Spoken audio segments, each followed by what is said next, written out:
So I'll be showing you how to enable or disable lock instantly with side key on your Samsung Galaxy S23.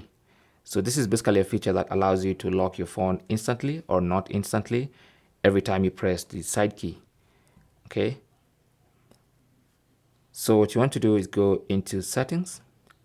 On the main settings page, go to lock screen, tap on that, and then go to secure lock settings. Enter your PIN, password, or pattern.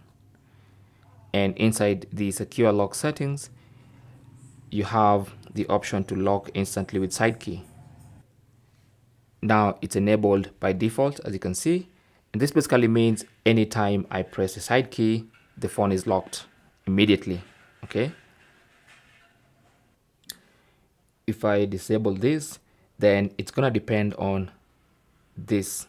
Okay.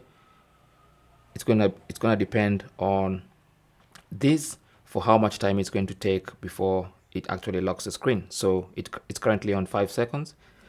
So that means because I've disabled lock instantly with side key, when I press that and the screen goes off, if I'm still within 5 seconds, then the phone is not locked, as you can see.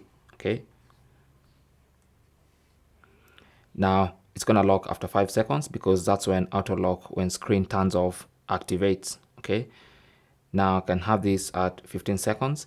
Then when I press the side key, even though the screen is off, the phone is not locked. Okay. And I can always come here and unlock the phone without my fingerprint. So that's basically how to enable and disable the lock instantly with side key option on your Samsung Galaxy S23. Thanks for watching. Leave your comments and questions down below, and good luck.